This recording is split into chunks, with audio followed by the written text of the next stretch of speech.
तो होता कोण, तो करत काय होता, याच्यापेक्षा देवाचा आवाज कानावरती पडला आणि त्यानं विश्वास ठेवला.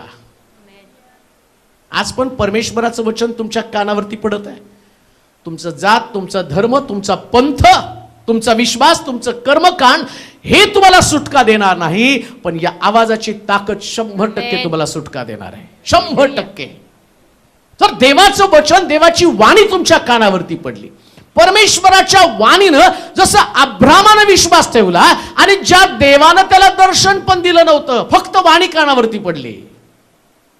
वाणीच कानावरती पडली, फक्त वाणी, शब्द कानावरती पडला आणि त्या वाणीवर त्यानं विश्वास ठेवला आणि शास्त्र सांगतं त्या वाणीच्या दिशेनं तो निघालेला आहे. हेच कर्मकांडामधलं फरक आहे.